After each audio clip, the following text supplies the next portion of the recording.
A great actor has passed away. Vecna is clearly way too much inspiration for a particular musician, and myths and legends are well and truly on our minds this week. Well, we answer the most important question, and really, it's not really a question, is it? Because Zeus be weird. Zeus be very, very weird. Welcome to the madness.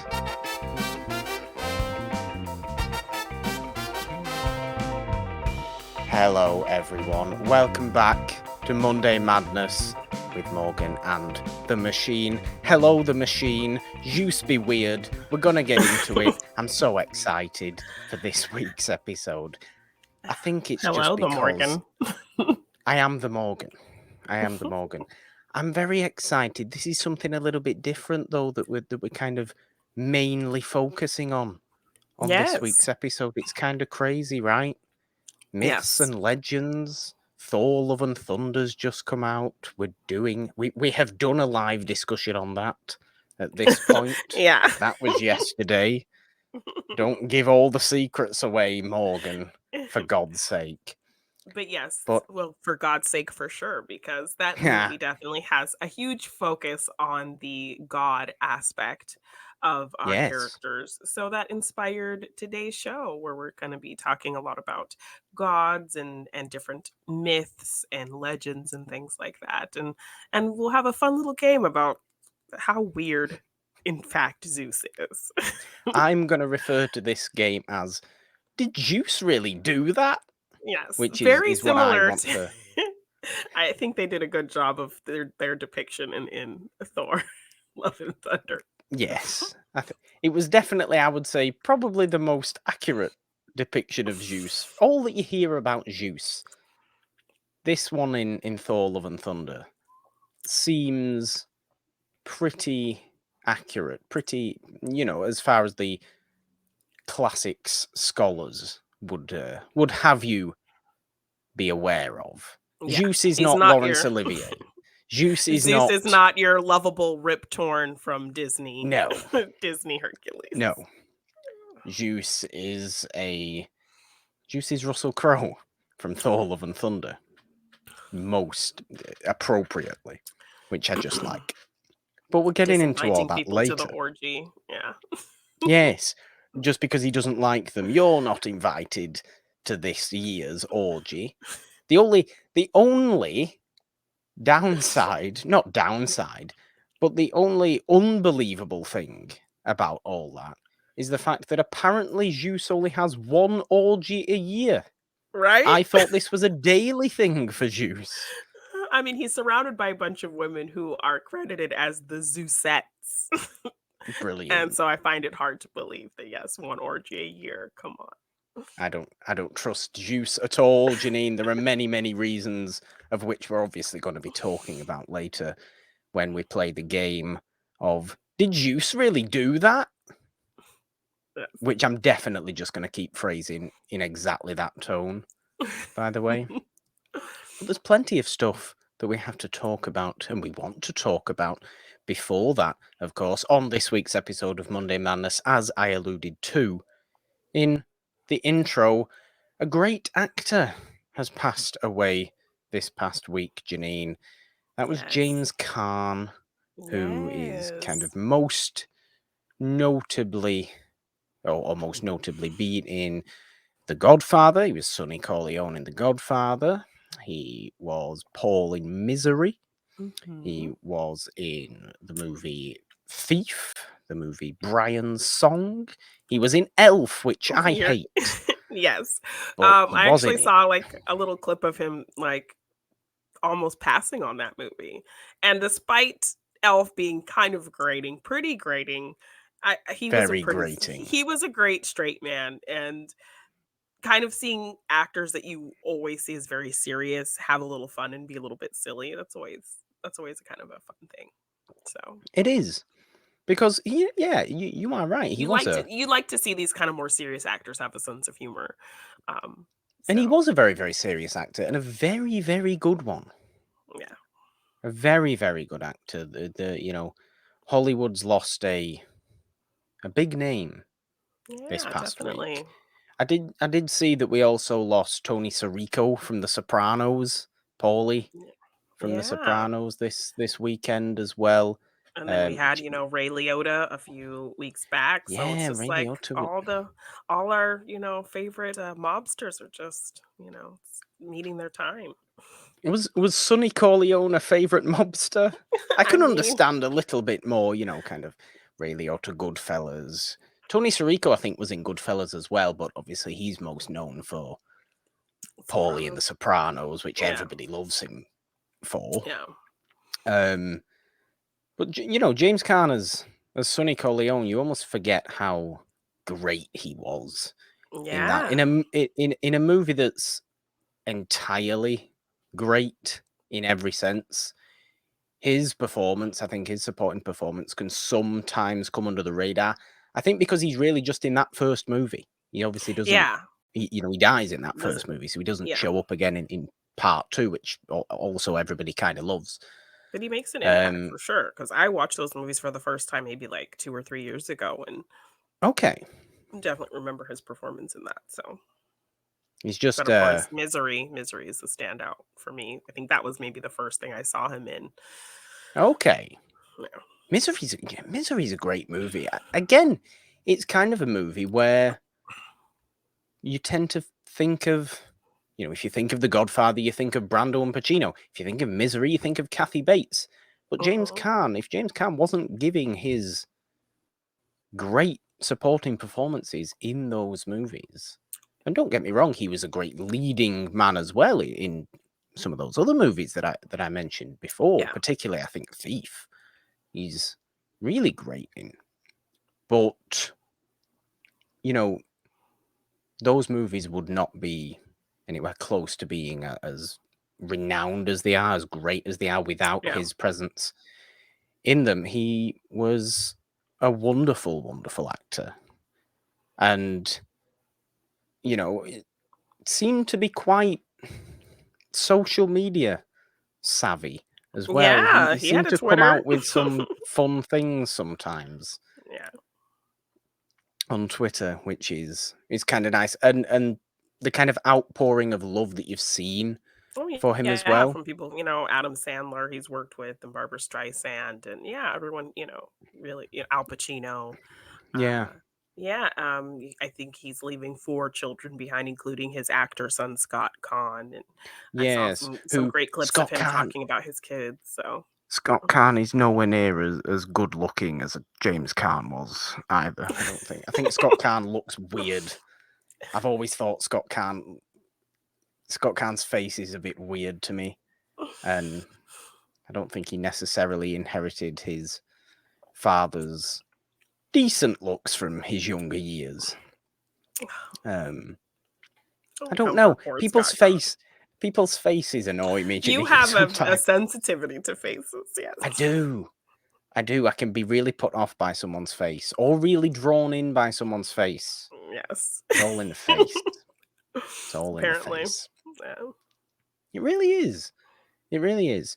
But no, it's been lovely to see such an outpouring of love for him because I know that, well, politically, he may not have been everybody's favorite human being, Yeah, but ultimately, if you are a good person at heart and you treat people well, and you put that's what good you're things remembered out for. into the world, then yeah. Yeah, that's what you can be remembered for. You don't have to share someone's politics to acknowledge they were a good person Yeah. or anything like that. Which I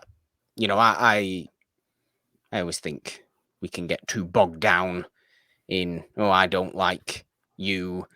You think differently to me. It's like, you may think differently to me, but it doesn't mean that you don't have a good heart deep down Yeah. or in there somewhere. It doesn't mean that you are not a good person. And I think it's fair to say, with all these kind of things we've been hearing from other people, that James Caan was a very pleasant man.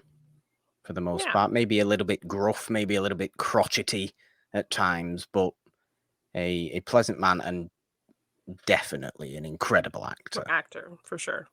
So I think it was important to pay our respects to James Caan. Yes. At the beginning of this week's Monday Bandus. Jeannine, toast your drink to James Caan. What drink do you have today? Well, I actually am drinking probably my new favorite cocktail. I hosted a fun little 2-person event this past weekend. 2-person event. Yes. The new Downton Abbey movie came out. I'm a fan of the show. The first movie is just a very sweet watch. If you're having a bad day, you put it on and you just kind of feel good by the end of it. So the new movie was coming out. My friend Carla, she's also a fan of the show, and the movie was streaming. So I said, let's come over. We'll do a nice little afternoon tea. We'll watch the first movie. Very fancy. And then I will make a 4-course dinner and we will watch the second movie and, make some cocktails from my Downton Abbey cocktail book that she actually did get me for my birthday. So we made a cocktail called Sidecar, which was a brandy-based cocktail that was very strong. But then I made this one from the book called a French 75. So it's gin-based. It's got lemon juice, simple syrup, orange bitters, and champagne. And it's very simple to make, and it's very refreshing and lemony. It's not too strong. I'm learning that I kind of maybe am a gin person. So, yeah. Really? Okay. Does it, when you pour it in, does it sound like a 75-year-old Frenchman and just go, bonjour? It does. Bon Every time. Every time it just says that. That's nice. Yes. That's nice of the drink to be so romantic like that. It was very charming. But yeah, it was kind of a fun little, and I would love to do more of that. Like, I love kind of doing themed movie watches and things like that. So I got like a cute little 2-person tea set, and I got little cake stands, and I made, there were macaroons, and I made little ladyfinger tea cakes, and some fancy British biscuits with chocolate and raspberry, and I made finger sandwiches, some cucumber and smoked salmon, tea sandwiches. And so we had a nice little afternoon tea, and then I made a Did you have scones and cream? No, I did not. That's afternoon tea. See, like, your version of scones and our version of scones are different, so that's why I didn't want to, because if I would have bought scones, it wouldn't have been the same as your scones. When you said you had biscuits, do you mean those weird American biscuits that apparently you put white gravy on and it doesn't make any sense to my mind? No, they were actually biscuits. It says on the thing European biscuits. There were Pim's brand. Is that the brand? Pim's is a alcohol brand, isn't it? Well, it said Pim's cookies, but they're biscuits, and they're like a very soft kind of cookie with a chocolate coating on top and like a little bit of like a raspberry underneath the chocolate. So they said they were European biscuits. You do your weird American afternoon tea. I will stick to. Well, we don't have anything. We don't have the things that you have. We don't have tea cakes here. Our scones are different to your scones. Yeah, our scones are different to your scones. So I filled ladyfingers with, ours are more kind of hard and dense. No, scones are quite dense.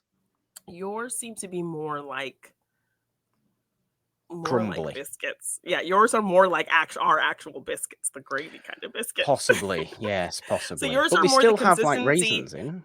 Yeah, so yours are the consistency of biscuits with but a it sweetness. Always confuses me. It always confuses me so much. Our biscuits are not sweet; they're just like bread, but it's the same consistency of your scones. Our scones are more hard.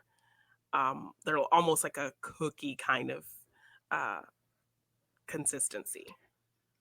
It always confuses me so much. All these. I thought about getting scones, but the fact that I was also trying to do a 4-course dinner on top of this, I kept it Well, yes, I manageable. mean, it's a So I bought big deal.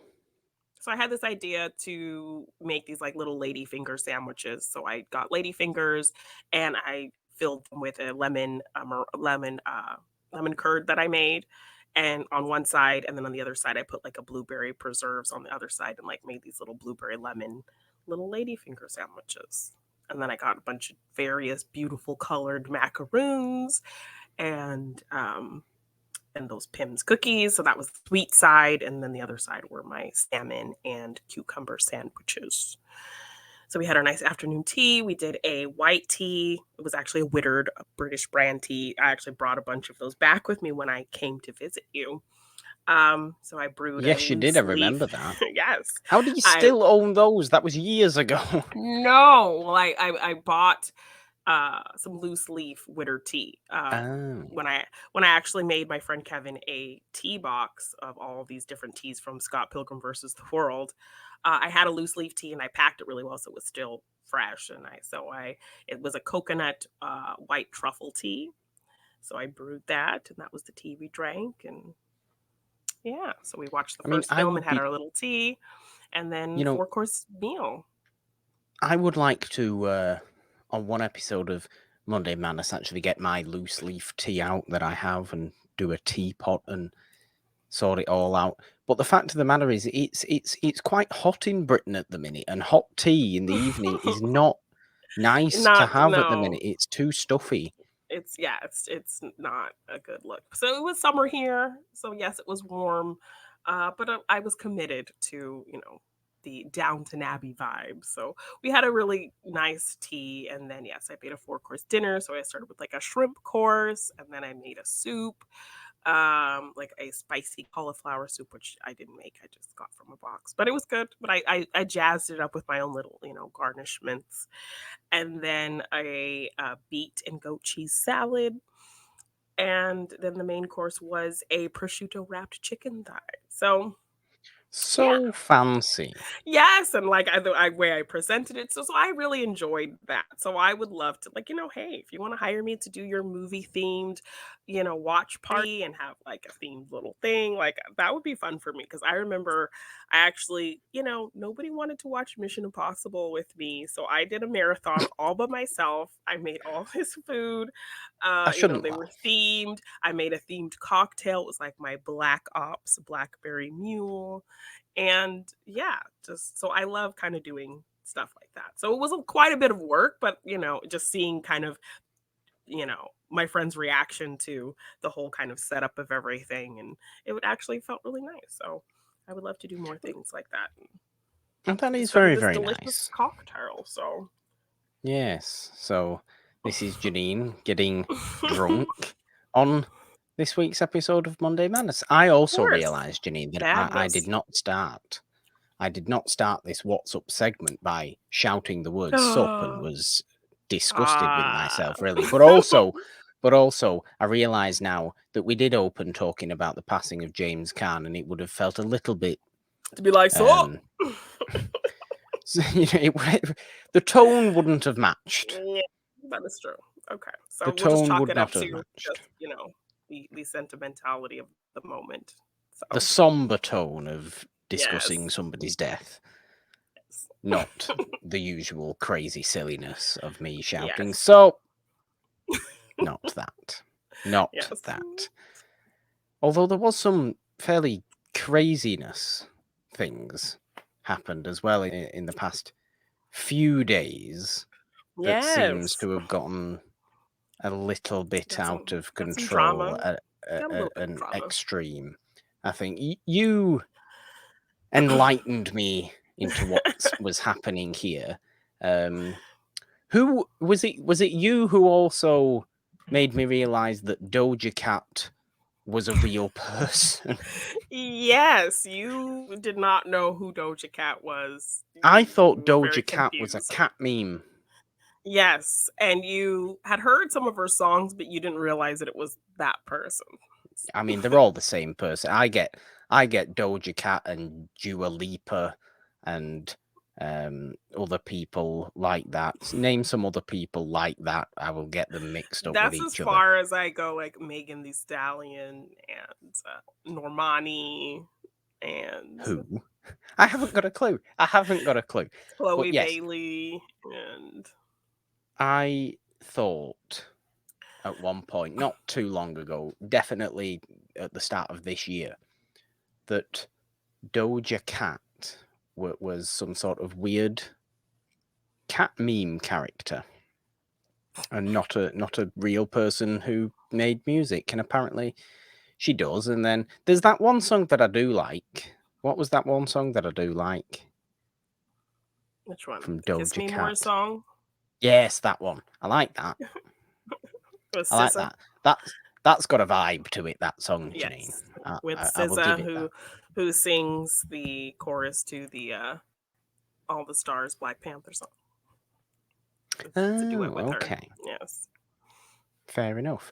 But also, I alluded to in the intro of today's episode that Vecna was giving inspiration to a particular musician, in the sense that this particular musician is also coming for the children of Stranger Things.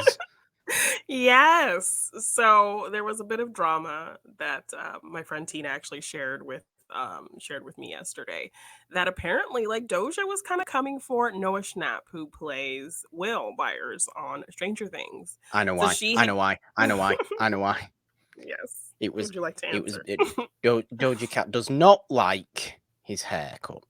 Doja Cat was deeply offended at Noah Schnapp's hair in season 4 of Stranger Things. That would have been a more fun reason. But and she just went, "I've had enough, Noah. Get on your arc and get a proper barber." Because I'm sure he hasn't heard any Noah's Ark jokes before. Poor kid.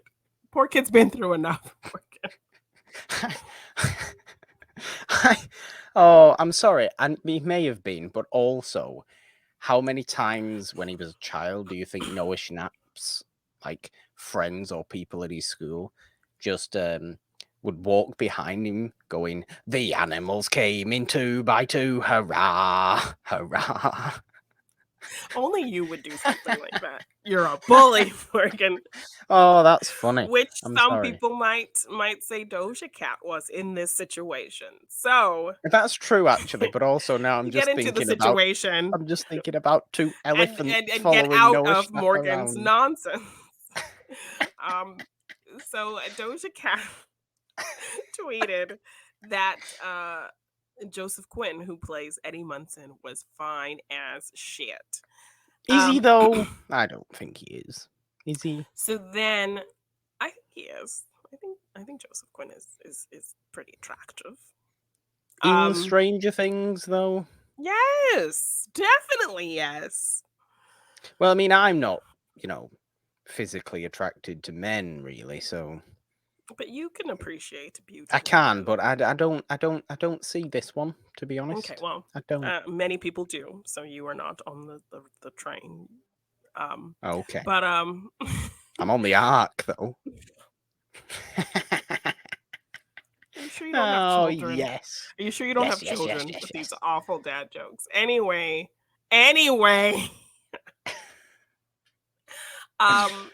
Noah Schnapp replied with a screenshot of a conversation he had with Doja Cat, because apparently she DM'd him and asked him about, "Hey, can I slide up into Joe's DMs?"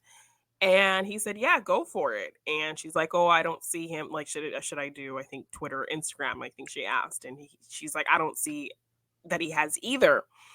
And Noah sent her his Instagram. And so that was the conversation. It was literally her asking, "Hey, do you think, is he single? Does he have a girlfriend? Should I?" And Noah was like, "Yeah, go for it," and sent her his Instagram. So that was the conversation. And he posted a screenshot of it. So then Doja Cat goes on a live and starts talking about how he posted the conversation, how that wasn't cool, and basically kind of insinuating that he did it out of, she kind of was saying things and then trying to backtrack, because I think she realized, I'm talking about like a 17, 18-year-old kid. So she kind of was like, it just seemed very like weaselly or like snake like. And, I'm not saying that he's like that, but who knows? I don't know him that well. He could be like that. And she was just kind of implying that he did it out of malicious intent, but then she kind of was trying to pull back and say, well, it is not that serious, but I just didn't tell him that he shouldn't post that because I didn't think anybody, like, who would do that? Like, who does that? I think it's really ridiculous to do something like that. So she kind of was just coming for him because he posted their private conversation. And so she went on a live and was kind of saying some things about him. So, it was a very interesting kind of take. Some people on the side of, no, I agree with Doja Cat. I think it's inappropriate to post a private conversation with someone. But then other people were kind of on the other side, like, you're kind of maybe low key bullying him. He's young. He seems like, maybe he didn't know. And you are out here saying you don't think it's a big deal, but then you're going on a live and kind of, you know, talking about it with these malicious intentions. Yes. I mean, what do you think? Because I'm on the side. I mean, I'm not on either side of this You really, can and see both ultimately, kind of sides of the situation, it's I not think. a big deal, and it doesn't No. matter in the wider world of anything, does it? It's just No. quite funny. I also find it quite funny how she referred to him as snaky and weaselly, given the fact that there were two of each snake and weasel on Noah's Ark with Noah Schnapp. Wow. 2 snakes and 2 weasels crawl up Anyway. behind him as he's Yes. guiding all the animals Well, I have onto a very Noah's Ark. strong affinity because I am House Slytherin and my Patronus is a weasel. So I was very A offended weasel. by I was very A offended by that weasel. terminology she used. But my take is I agree with her to the point where no, I don't think it was right for him to post their private conversation. Exactly. But on his side of things, he's young. I'm sure he considers her as way more famous and cool than him. So he's like, oh my gosh, I had a whole conversation with Doja Cat. And, it's similar to Lizzo had this whole kind of joking DM situation with Chris Evans, where she had like this flirty exchange with him about, having his babies or whatever. And it was a total joke and fun. And she posted the screenshots of that conversation. And I don't think she like asked him ahead of time. Like, I don't know. But I would assume that she didn't really ask him ahead of time and it was just kind of this good humored, funny thing. So I wouldn't be surprised if Noah, being young, just assumed that it was kind of just this good humored, funny thing. She had publicly tweeted that she thought, Joseph Quinn was hot. So this was not like Yeah. him exposing her crush or something like that. Yeah. And so for her to kind of go and yeah, she could go on a live and say, I just didn't really care for him, posting her conversation or having a private conversation with him and saying, hey, I don't appreciate you doing that. But just going, further with it and implying that it was malicious and calling him a snake and a weasel, I think that was a little too far and a little bit bordering on low-key bullying. And if you're trying to get with Joseph Quinn, is he going to take kindly to you kind of saying these things about his young co-star? So I don't know. She might have actually heard her chances if Joe Quinn was even, Quite possibly, entertaining the yes. idea. So I just Quite didn't like her. possibly. I just didn't like the insinuation of maliciousness on Noah's part because I think he's young. I think he was having fun with it. No. If you saw the things he was replying with her, he obviously wanted to just help her and thought it was really cute that she was into him. He's really young and thought it was like, oh my gosh, I'm having this conversation with Doja Cat. This is so cool. Probably didn't think he was exposing anything because she put the tweet out there in the first place that she thought he was hot. So yes, I think like as a 26 27-year-old woman kind of targeting a younger person in that way and putting this malicious thing on something he did, I think that was maybe a little too far. Yeah, I can see that. I would agree with that, but also like still don't post people's private conversations without actually telling them, regardless of what it is. Really, I I can get understand. behind that frustration with that. Yeah. I understand it, I do, but also maybe Joseph Quinn is just like me and thought Doja Cat was just a cat meme. Cat meme, yeah, because maybe Joseph Quinn is like Eddie Munson and he just likes Metallica. Perhaps. He doesn't like Doja Cat. He's got no concept of who she is. He thinks she's Camilla Cabello, Wow.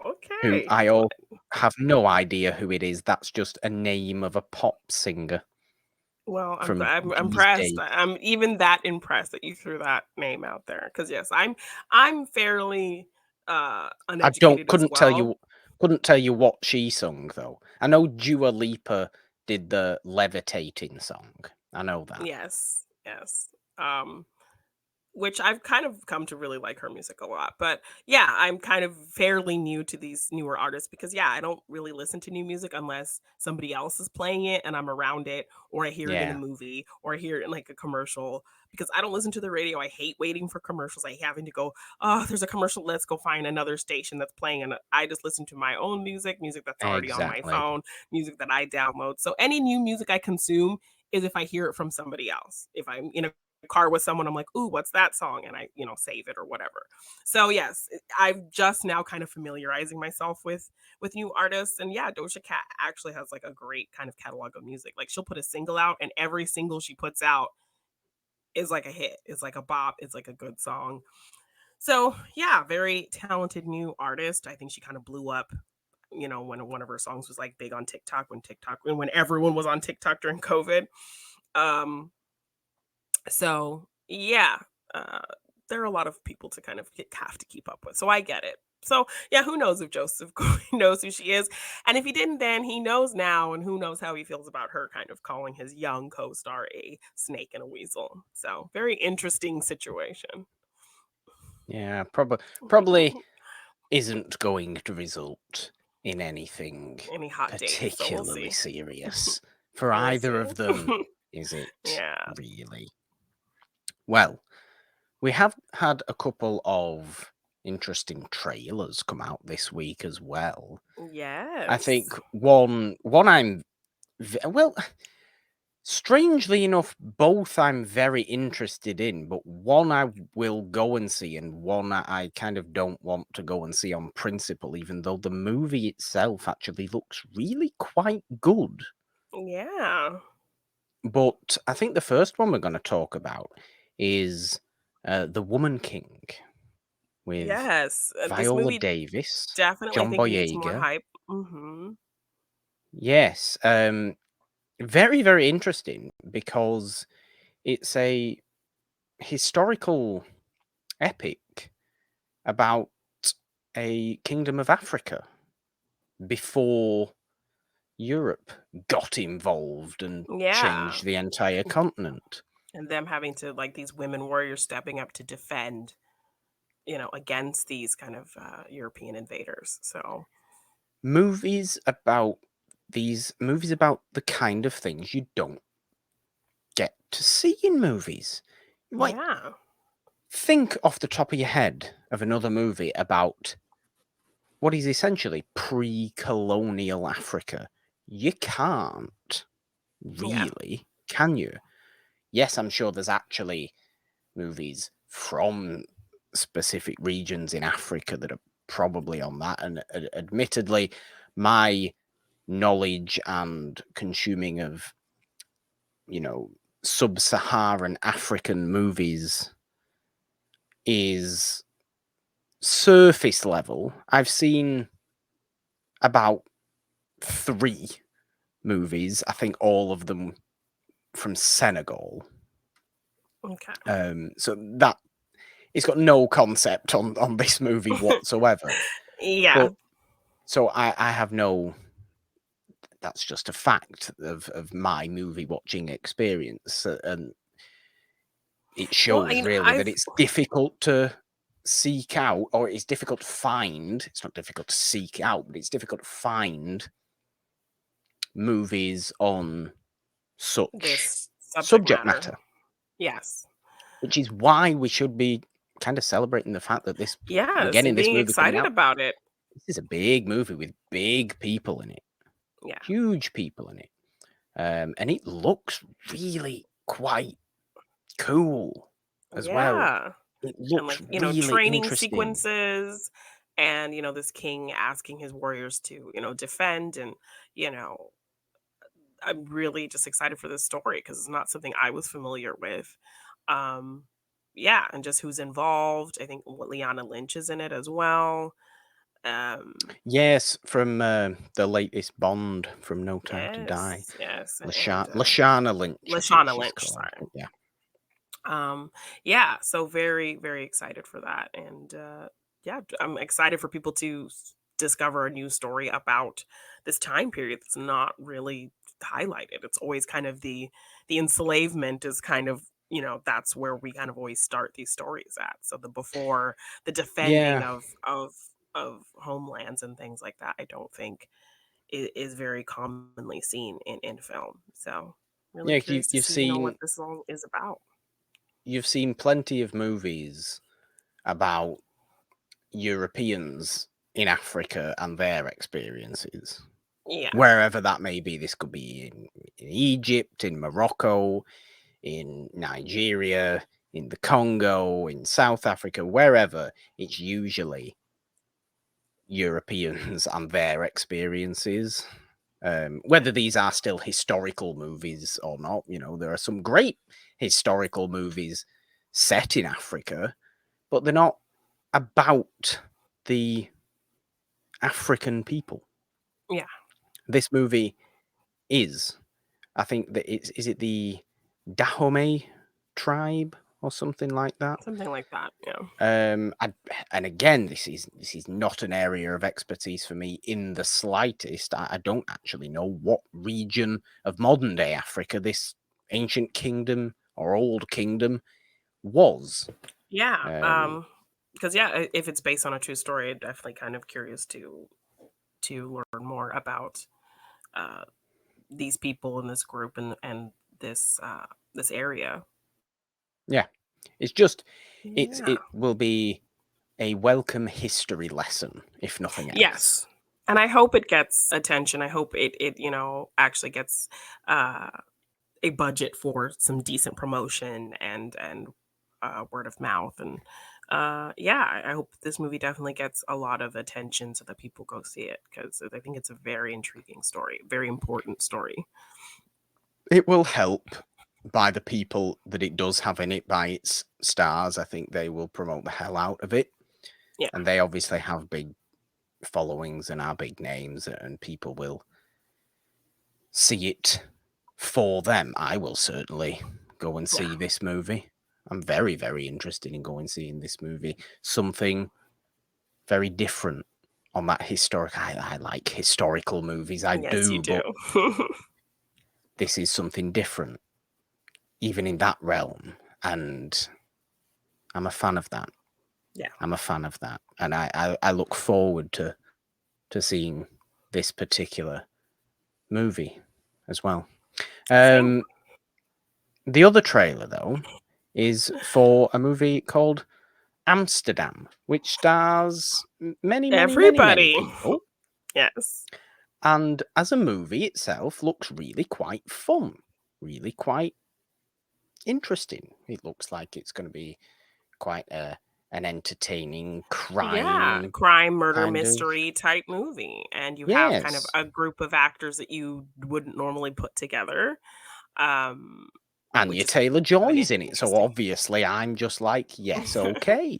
Yes, Taylor Swift's in it, Christian Bale, Margot Robbie, John David Washington. They're your three leads. They're three best friends who have been they have been accused of committing a murder, and they kind of have to figure out who really did it, and people are after them, and so it's kind of this whole fun kind of on the run hijinks ensue. All these kind of side characters come in, and Michael Shannon and Mike Myers, and Yeah. yeah, just stacked. But what I wasn't aware of, Unfortunately, yes, Janine. what I wasn't aware of is there's kind of a controversy surrounding its director, David O. Russell, who's directed American Hustle and Silver Linings Playbook, Joy. Uh, yeah, apparently there's a lot of controversy around him. He has some accusations against him. There's actually a video that I remember having circulated. I think he was doing I Heart Huckabees, and he, was yelling at Lily Tomlin and, calling her a bitch and a see you next Tuesday, and, saying These are that how dare unnecessary you, things to yes, say to kicking Lily things and Tomlin. Yes, kicking things and throwing things and telling her, "How dare you yell at me on my set, and I worked hard on this, and how dare you, bitch," did it, and all the full video of him just kind of berating her. And there were rumors of him being very harassing and cruel to Amy Adams on the set of American Hustle. So, and that so much so that people had to step in and kind of protect her. And then just some accusations of him, grabbing his niece by the breasts and kind of, talking to her very, you know, That's provocatively, and uh, him kind of turning that around and saying, "Well, I only did that." He admitted to it, but kind of said he only did that because she was kind of acting provocatively towards him. that's weird. I don't like that. Yes. So, and she was like 19 and his niece. So, like, what? Yeah. Nine. Yeah. Yes. No. So, just on top of those accusations kind of coming out, a lot of people are kind of calling out these actors for working with him, particularly for whatever reason, calling out the female actors specifically. Like, there are plenty of male actors in this movie who agreed to work with this man, but you know. Everyone kind of wants to call out the two females in this, Taylor Swift and Margot Robbie, particular Taylor Swift, because she's talked about not supporting abusive people and people accused of things and this and that. So people are kind of coming for them for not standing up and being in this movie and supporting him in that way. So yeah, it's kind of a big debate at the moment. This huge movie with all this huge cast, but the director kind of is up against some not so good looking allegations. So Yeah. And I don't. I think unfortunately, it's not really a supportable movie, is it? For most people, I think for us, despite the really interesting looking premise of it and the great cast, yeah, I don't you know. do kind of have to Think about it for a minute and like, question it. yeah. So I don't know I don't know. why. I don't know why people are only coming for the women in this movie either. I mean, Yeah. are you surprised because people are generally terrible? No, I'm not Yes. surprised. Obviously, this was going to happen. Christian Bale's worked with him before. Why not just come after Christian Bale? Christian Bale has also been very aggressive on sets in the past. Yeah. Why are we not like suggesting Christian Bale's terrible? Have we all forgotten that Christian Bale was very shouty? I mean, yes, okay, maybe he's not been abusive to anybody. Yeah. And I mean, some people are also just chalking it up to that's kind of how film sets are sometimes. And when the director loses it, Yeah, and the comments that Megan Fox has made about Michael Bay, that, she was 14 and he put her in a bathing suit under a waterfall, like in a bikini in Bad Boys. And, constantly was sexualizing her in those Transformers movies. And that he was kind of trying to put on this Nazi like dictator type persona on sets and things like that. So, I mean, some people say it's just the way of the set. It's just certain directors that are kind of like that and they think that's how they're going to get something out of their actors. But, it's not a just watching great that, way to be, though, is it? no, Really? no. So yeah, definitely very interesting that, this movie is stacked and it looks really fun, but the man behind it is maybe not that great of a person. So where do you kind of draw the line of, separating the art and the artist and that kind of thing? And where do you kind of support the actors who are putting in this work and Yeah. separating it from this guy? Like, so yeah, definitely an interesting thing that came up recently. That that is a debate that always comes around, and isn't it? Especially today, yeah.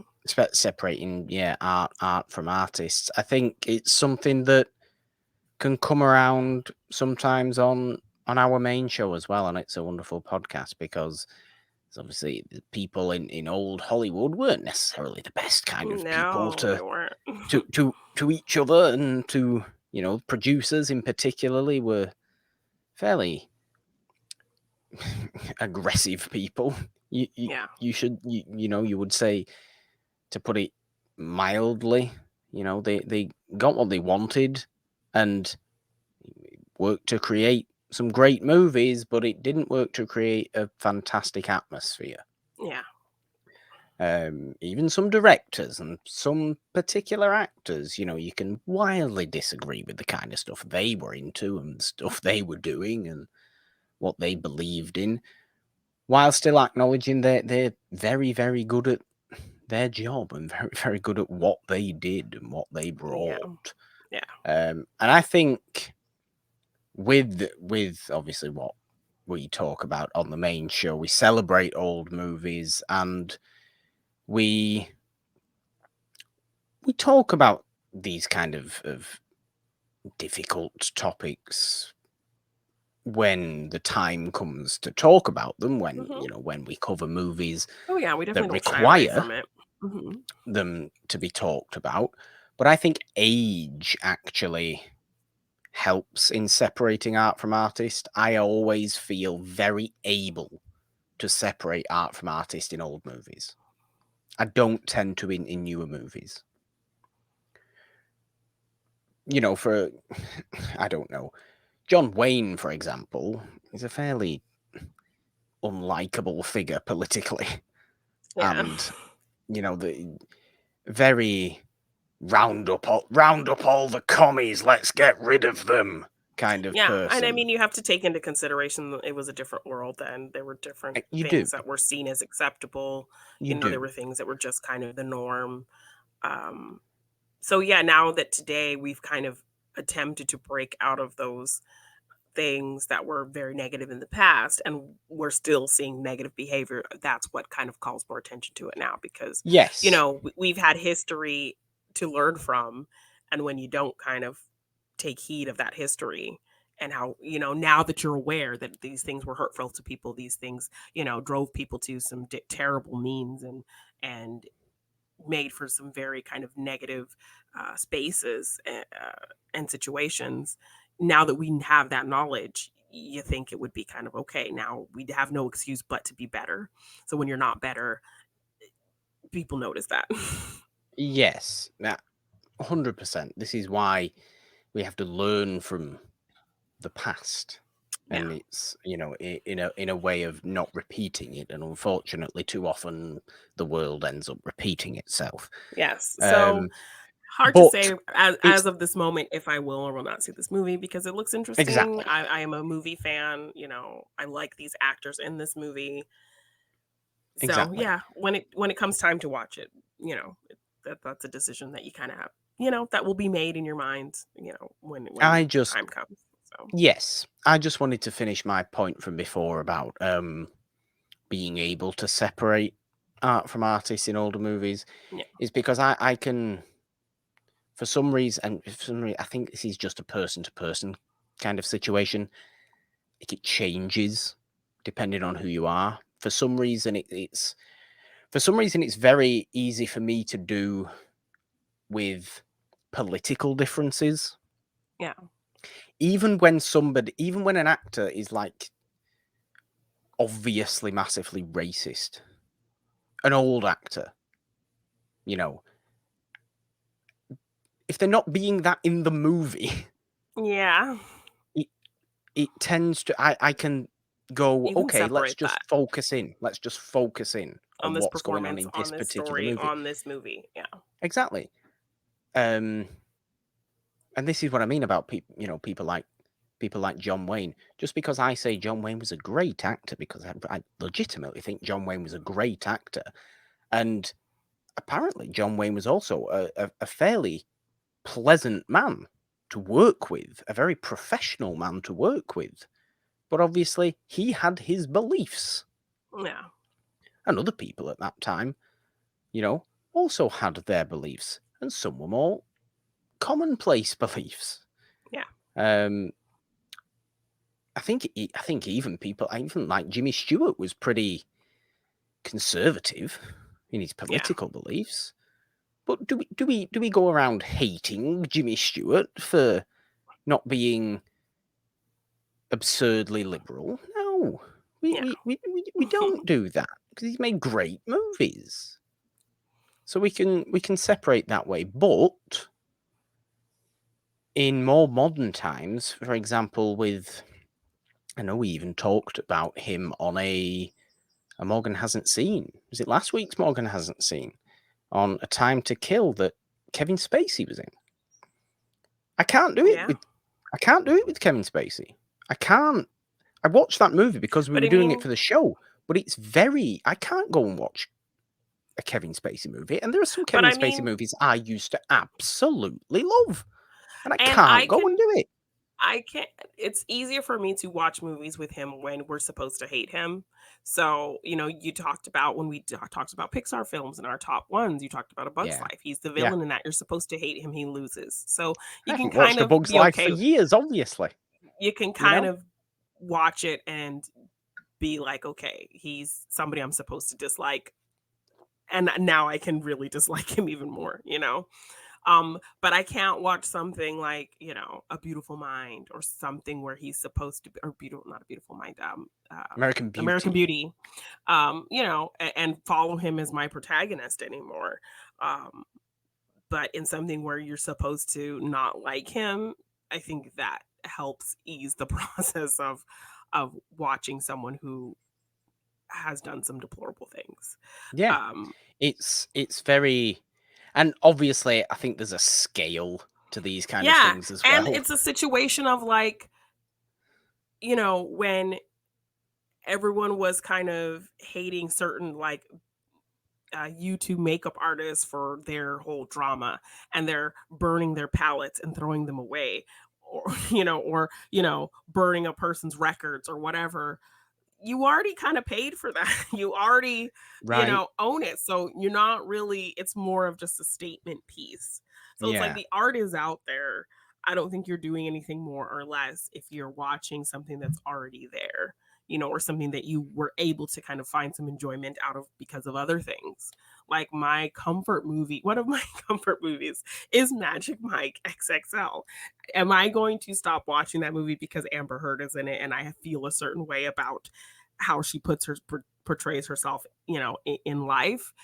Probably not, because I enjoy that movie. I enjoy everyone else in it, and I can kind of, separate her from the bigger story of what I enjoy from that movie. So yeah, it's definitely one of those situations where it's kind of like you have to kind of figure out what you can handle in watching somebody, what you know about them, how deep you want to get into a personal level in separating somebody from their art and stuff like that. So definitely that question will be brought up when this movie is released, because people are already kind of buzzing about it now. Yes, and I like to treat it as very separate. I do. But there are some individuals that I haven't been able to bring myself to do that for.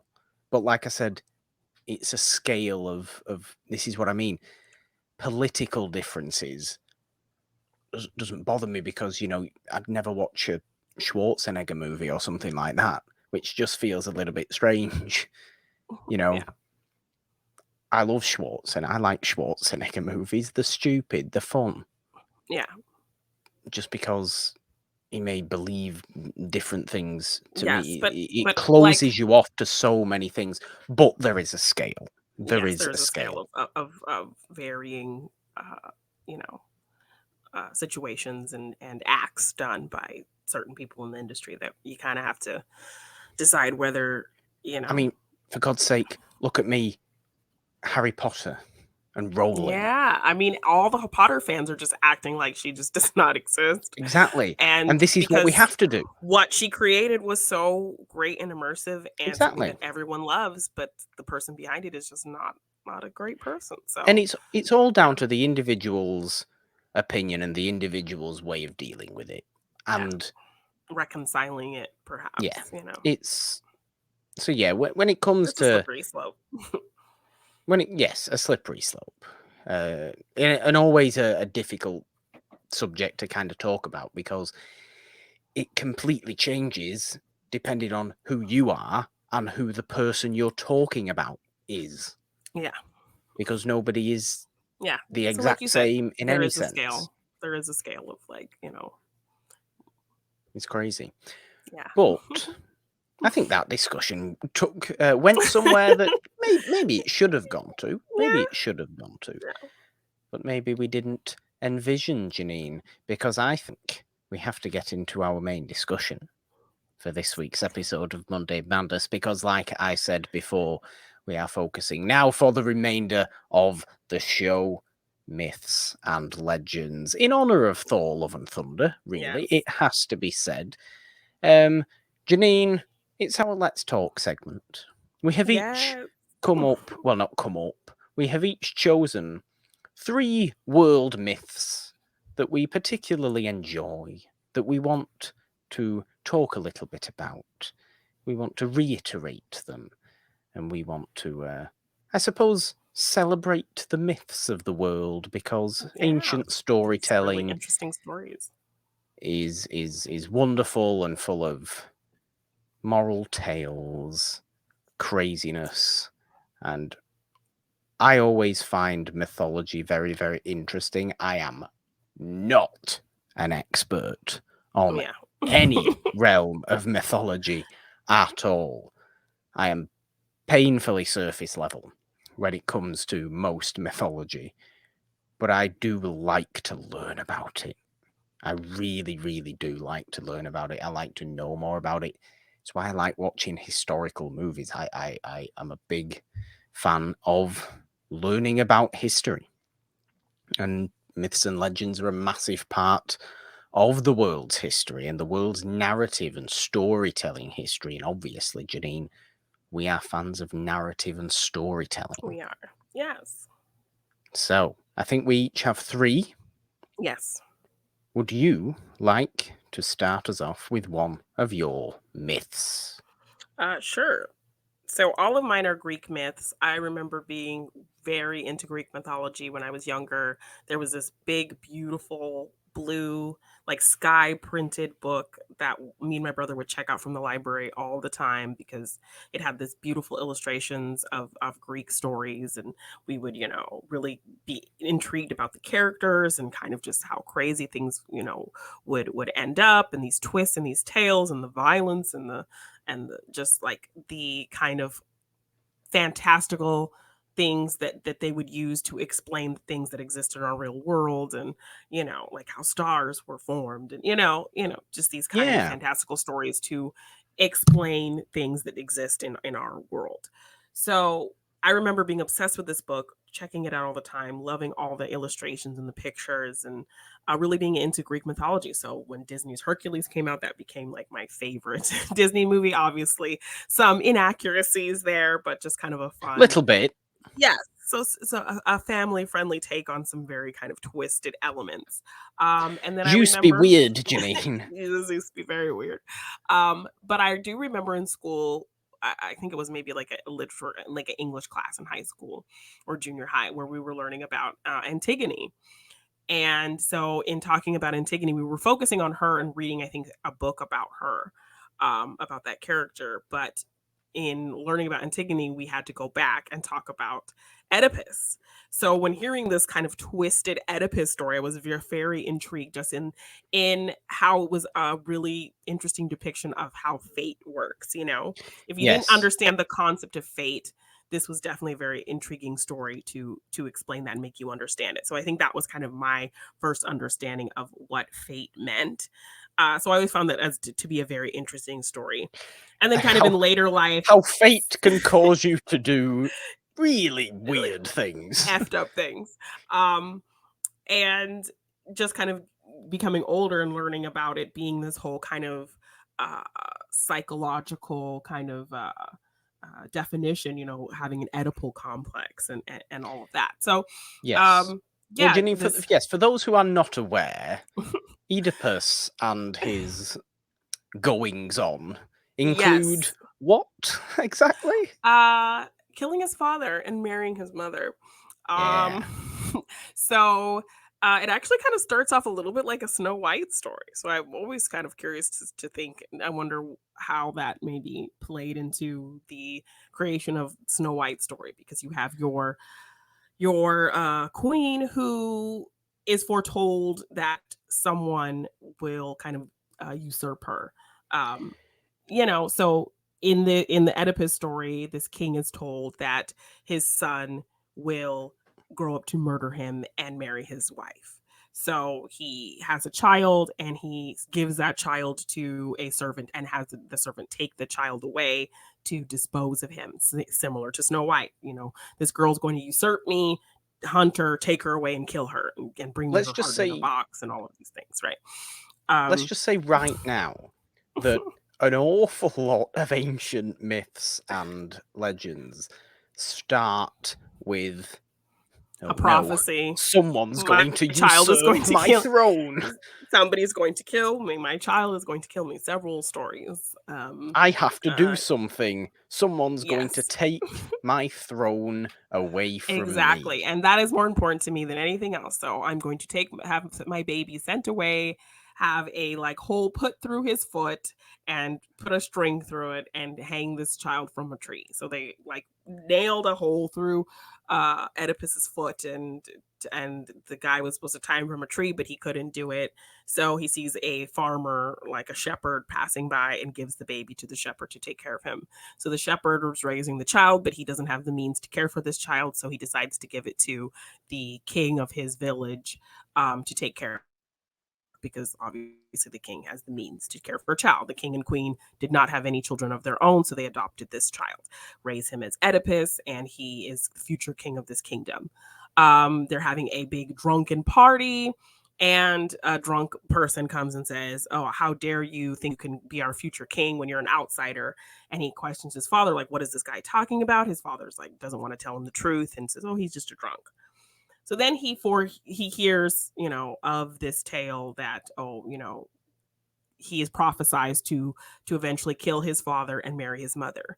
And because he doesn't know that they are his adopted parents, he thinks, "Oh my gosh, I could potentially kill my father and marry my mother, so I'm going to leave." So he hears this prophecy and he leaves. So he leaves his home, and as he's traveling, he runs across a king and his servants and on his chariot. And he ends up kind of getting in a fight with them, and they start attacking him. But he fights off all the guards. He kills the king and survives. So now he's feeling all strong, and he hears of this monster, a sphinx, that is terrorizing this kingdom. And every man, she asks them a riddle, and if they don't answer her riddle correctly, she kills them. So now that he's feeling all confident, cocky, I'm gonna go kill this sphinx and save this kingdom. So he's able to go to the sphinx. He answers her riddle. She is all upset that she's been she's lost, and she throws herself off a cliff. And so he saves the kingdom. So dramatic from the Sphinx, I must say. Yes. So he comes across this village who are mourning the death of their king, because they just know their king was killed by, bandits on the road. That's all they assume. So because he killed the Sphinx, the brother of the king, or the brother of the queen, decides to make him king because he saved them from the Sphinx. And so, yes, the brother of the queen, he has kind of been ruling since the king was killed. So he gives Oedipus the king role and offers up his sister as a bride. So he marries her, and they have 4 children, and it's a happy time ruling this kingdom. And then dark times hit the kingdom. People start dying off from this plague, and it feels like this big curse. Then this prophet comes, and he kind of insinuates that there's a reason behind all of these things happening. And Oedipus essentially kind of forces him, if you know what's happening, if you know why these people are dying, tell me. And the prophet does not want to tell him because he knows the truth. And then when he kind of starts speaking out about the truth of the matter, that this is his doing, this is his fault, he doesn't want to hear it. And so he banishes the prophet away. And it isn't until a man from his old kingdom with his parents that he left comes and tells him that his father died. He needs to return home to take up the kingship over there. That it is revealed to him that, oh yeah, those weren't your real parents. They adopted you. And then everything kind of comes out that this king that he killed on the road was the actual king that banished him, that had him sent away and killed. That was really his father, and the woman that he is married to is his mother. So the prophecy ended up fulfilling itself. his wife is realizing this, so she locks herself away, ends up hanging herself. He finds her body and ends up taking the pins from her gown and gouging out his eyes. Because he just of the horrors that he's seen and the fate that ended up happening despite his best efforts. And his daughter Antigone ends up joining. So he banishes himself to wander, and Antigone stays with him and cares for him. So that's how in class then we ended up getting into Antigone's story, because we talked about this whole crazy Oedipus story. So in hearing this story in class for the first time, I'm just like, this is insane. Like, what? Oh my God, how did that happen? Like, he, took all these steps to like not have this happen, and it still happened anyway, and the circumstances of it. And so I just thought, my gossipy loving mind, this was like, old timey gossip. So definitely just a very kind of is twisted story, and definitely a very kind of interesting depiction in if you're explaining the concept of fate to somebody. So yes, very sloppily explained. I'm not a very good storyteller. No, not at all. Not at all, because it's one that is kind of very all over the place. And I think something that I always find interesting about it is that, often now when you think of it, when you think of Oedipus, you think of the killing the father, marrying the mother situation. But because we are more familiar now with it being a psychological complex, we think that Oedipus wanted to do this. Yeah. When he actually didn't. Because the diagnosis of that is more of like a desire to it's like, for a mother figure, or exactly. Yeah. It's a psychological need. But he was trying to escape that. He knew that was going to happen, and he ran away from that only to kind of walk right into it. So but maybe that is also a psychological thing. Maybe you're trying to go as far away from it as possible, but you end up coming back to that same very fate, uncomfortable idea. Yes. Very uncomfortable idea. But maybe we don't stick pins in our eyes and banish ourselves to wander for eternity. Yes. There's a lot of that, Jeannine. There's a lot of banishment for eternity in terms of myths. Not least of which was done by Zeus himself. Yes. Which he's so great at. He's so great at just telling people you're doing this for the rest of time now. Yep. Why? Because I don't like you anymore. Yes. What have I done? Nothing. I just want your wife. That's Zeus in a nutshell.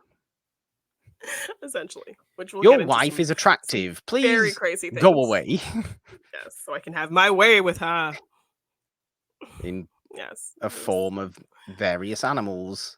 Never actually just looks like Zeus, does he? Never actually looks like a big man with a beard.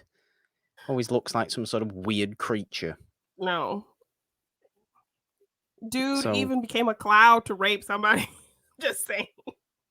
Kinda did. A cloud. Oh, Zeus. Anyway, I don't know if mine will go into too much detail, because I've just gone into like ones I enjoy. Okay. But then I suppose yours is one you enjoy, and one you a bit of a story. So they do. One I want, and look, people may be interested that I'm not talking about things like Jason and the Golden Fleece and Perseus and Medusa and things like that, given that I think on already 2 episodes of this show have talked about how much I love Jason and the Argonauts and Clash of the Titans as movies, and just Harryhausen things in general. Yes. And that's where that comes in. But I've got no Greek myths, because I knew you were doing Greek myths. Yes. So I have one Roman myth that I'd like to start off with. And it's always a good one. And it's Romulus and Remus, because it's where Rome comes from. Yeah. Romulus and Remus. Funnily enough, Jeannine, the father of Romulus and Remus, the twins, suspected they were going to usurp him from his throne. What a surprise. Shocker. So then their father left them for dead on the river Tiber, which is a lovely river that flows through Rome. It's a very nice city, Rome, really. I remember going to Rome, seeing, the river Tiber, signs for the river Tiber, and just immediately thinking Romulus and Remus, yeah, floating down this river like Moses, which, is another kind of mythological idea, biblical I suppose, story. isn't it? Yeah. Mm-hmm. Biblical story. Whether these are, this is the interesting thing with myths and legends and things like that, is are they historical or are they not historical? We can't say. They are myths and legends. We have no first-hand reports of these things. But always the most interesting thing to me is that Romulus and Remus were, of course, raised by a wolf. As children, they got wolf's spirit, their kind of animalistic instincts, their primal nature from the wolf. They embraced kind of hunting. They embraced almost a traditional sense of masculinity. Yeah. From the wolf. And it was a she-wolf that raised them. So it's kind of this maternal figure. The fact it's a wolf has instilled this kind of aggression in them that I think turns up later on. Because they grew up completely unaware of their their heritage as princes, essentially, who were banished. But they ended up working as, I think, shepherds, or later on being raised by a shepherd, and then got into opposing sides in a war with their kind of real father and his brother, or was it his brother or his wife's brother, who were fighting for that throne. Remus was taken prisoner. And then Remus's father, who believed they were both dead, of course, because he left them for dead on the river, suspected Remus was Remus. Ooh. And he thought, is this, I wonder if this is son. my son that I got rid of. Romulus, despite being on the complete opposite side of the war, breaks Remus out of prison. And they end up reinstating their uncle, who was called Numitor, as the king of, at that point, Alba, which is the area that would be known as the Roman states, I suppose, once Rome came apart, or once Rome came to be. Once they had reinstated Numitor to the throne, the both of them, yes, aren't we nice? Let's go off and create our own city. But let's continually argue with each other about where it should be. Yeah. And what hill. Rome has 7 hills. Which hill we should build this city on. Let's fight. Remus is killed. There's a whole war. Remus is killed in this war, all because they couldn't decide where to build the city. And Romulus became the first ruler of Rome. Which is why it's not called Reme. Because Remus was killed. Yes. It's called Rome for Romulus. Wow. Okay. I didn't think I knew all the details of that story. I've just kind of heard the names, but wasn't too familiar with their backstory. Very interesting. Yeah, the creators of Rome, and you think of the significance of Rome in the world and just the Western world's culture, the significance of Rome. This is the story of how it was supposedly created. Whether it's true or not, obviously it's not really true. It's embellished to some degree, but there may very well have been a Romulus. Yeah. Who started Rome. Whether he had a brother called Remus, whether they were raised by wolves, whether they were abandoned princes, who knows? But they had fights with each other, as any brothers should. Yes, of course. And one of them was killed. I just find it funny how Rome could have been called Reem this whole time. Yeah. It just sounds weird, doesn't it? Really, Romulus and Remus. He just got to be named after a bulk of paper. That's what we remember Remus for. You gave the name to 500 sheets of paper. Congratulations, Remus. We should also say that, of course, a lot of mythological figures like this and a lot of gods became names of constellations, planetary bodies, things like that. I always like that we called those in the past when we discovered those, that we named them after these ancient figures. That are only semi-real. I like that. I always like that. It's just when you visit Rome, I say when you visit Rome, if you visit Rome, Rome is a really beautiful city, and while I think Greek mythology as a mythology is my personal favorite, I didn't want to talk about it now because I knew you were. I also like Egyptian mythology, but none of mine are Egyptian.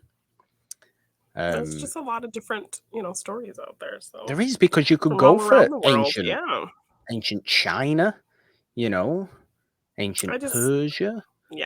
I just remember loving Greek mythology as a kid, so I definitely stuck in there. And like, why I don't remember every kind of story that I was really into.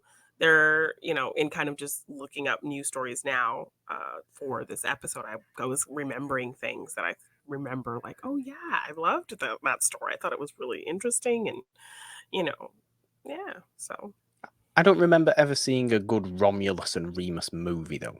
In fact, I don't recall there being a Romulus and Remus movie. Well, I've recently discovered in my Oedipus kind of research that there actually was a Christopher Plummer movie. Yeah. It's called Oedipus the King. Donald Sutherland's in it. Yeah. So maybe worth a watch. Maybe worth a watch indeed. Jeannine, what is your second myth or legend you would like to bring up?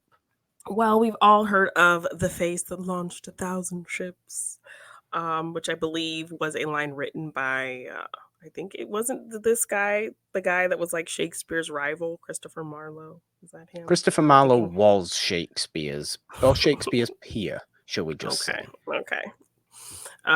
Yes. So he was the one who kind of coined that term, the face that launched 1,000 ships, about Helen of Troy, and, just, which is something I had always heard, but I wasn't really too, educated on the story until I saw the movie Troy, which I'm sure there were some fabrications, but I liked the aspect of the movie Troy that it still kind of grounded itself in a reality. So you're not having any kind of fantastical beasts, and you still have your heroes who have done heroic things, but gods are still like how, people on today believe in gods. Like, you don't see them. It's just the Odyssey is very much a war story, isn't it? Yes. So you're not seeing like, minotaurs and cyclopses and things like but that. We do like them. But I like that Troy was kind of felt more like a movie, a historical movie, as opposed to like a fantastical Greek story. So they kind of grounded the story of Helen of Troy that, I wasn't even aware of. So she was she was a demigod, so one of Zeus's bastardized children. That I don't want to get into how she was born, because that plays into one of my game questions later. But yes, she was birthed by Leda, who one of the many human women that Zeus, disguised himself as some kind of animal to have his way with. Yes, and very unpleasantly as well. Yes, but she was raised by Lita and her human husband. She was ultimately promised to Menelaus to marry him, and there are kind of some disputes on whether uh, she was originally from Sparta, so she was originally Helen of Sparta. Um, but so there's some disputes on to whether she escaped to Troy with Paris, who she loved, or if Paris of Troy kidnapped her and took her to Troy. In the movie, it does depict it as a romance, that they were in love, hated her husband Menelaus, and she escaped to Troy with Paris, which is the goal. Kind of, he launched 1,000 ships because of her beauty to get her back. Yes. So that's kind of how that whole thing works out. And it all plays into the Trojan horse story as well, which I didn't really realize until watching that movie as well, that it's kind of started this huge war between the Trojans and the Spartans. And it was all just kind of because of her, because she left with Paris or was kidnapped by Paris, and Menelaus starts to speak. Well, his brother kind of is the one who used this opportunity to start this war, because he always wanted to have this war with the Trojans and break down their walls. So he used this kind of situation that his brother was in to start this war. So I like the whole kind of concept that, you just hear the simple line and you think it's just, a depiction of Grecian, a Grecian depiction of equated to someone's beauty. But there's so much more to it than that, that it started this kind of whole war between two feuding peoples, and this kind of epic story of the Trojan horse and this big kind of trick and betrayal. And so, yeah, I like the story of Helen of Troy, just because after kind of seeing the movie and then kind of just doing a little bit more research on my own about it, it was way more than, what I had originally thought. I thought, she was just a beautiful Grecian woman or Spartan woman. And now we just use that to talk about how beautiful somebody is. But there was just way more to the story than that, which I found very interesting. Most of the time when it comes to these things, though, I bet it ended up that Helen of Troy wasn't actually that pretty. It was just that she, one person was really into her. Yeah, like perhaps. nobody else cared. Or if she looked anything like people. Diane Kruger, who played her in the movie, then maybe. But who knows? Who knows? Statues all kind of look the same, so. Ancient statues do all look the same. You are quite right there. That's when you can go to Rome and realize things like that. I mean, I would. Speaking about this, I mean, a great deal of my fondness for mythology does come from traveling to kind of. I have been to Rome. I have been to Egypt, and around temples there, and you get such a desire to learn more about these kind of things if you are able to go to physically where the home these of things them happened. And I've never been to Greece at all. I've never been to Athens. I've never been to Olympia, or wherever Olympia or Mount Olympus, or any of the islands or anything like that, where all these ancient things happened. Some of them did actually happen. Some of them are fact, but some of them are myth. And I would like to. And I would like to, because, cool to see that. Things like that and stories like that. I would also very much actually like to read the Odyssey and the Iliad at some point in my life. Yeah. As I'm sure you probably do as well, given that you were a fan of that story. I remember reading those as a kid, and like I said, I was just obsessed with this book and reading all these stories, and so I've kind of lost that, over the years. So it would definitely be fun to revisit those stories for sure. Yeah. Well, I mean, my second one. Think of Britain, Jeannine. Think of Britain. Yes. What's Britain's biggest legendary figure? I suppose now I'm moving away from myths into legends, I Yes. suppose. Well, I think it's some similar vein. I'm definitely getting more recent in history because, Okay. ancient Greece, ancient Rome, thousands and thousands of years ago, this particular individual and this particular group of people, 1,500 years old, And definitely supposedly. has much source material. A lot of source This material. this like Robin Hood is one of those stories that like constantly gets made into a movie It, every couple years. it Uh does, because I would like to talk about King Arthur in yeah, all facets. yes. And actually, I'll bring up the fact that King Arthur has his own version of a Trojan horse, Jeannine, in Monty Python and the Holy Grail. Well, The Trojan rabbit that doesn't work because they make the Trojan rabbit. I think it's a Trojan rabbit. Please tell me I'm remembering that right. And they wheel it up to the castle gates, but none of them are inside, so it doesn't work. So the French people just wheel it inside, and then Terry Jones is there going, "Oh, well, now when it's night, we'll all jump out of the rabbit and scare them." Wait, who's gonna jump out of the rabbit? I think it's like Lancelot, Bedivere, and I. Oh dear, we're all here. We haven't. It's stupid. yeah. But admittedly, Monty Python and the Holy Grail is absolutely the best King Arthur movie I've ever seen in my entire life, because it's just nonsense after nonsense. And if we Yeah. don't treat legendary figures and mythological figures as somewhat silly sometimes, we'll get too much in our heads. Like we say, Zeus be weird. If you think too seriously about the kind of stuff Zeus did, you'll just become really depressed. Yeah. It's better to just say, Zeus be weird.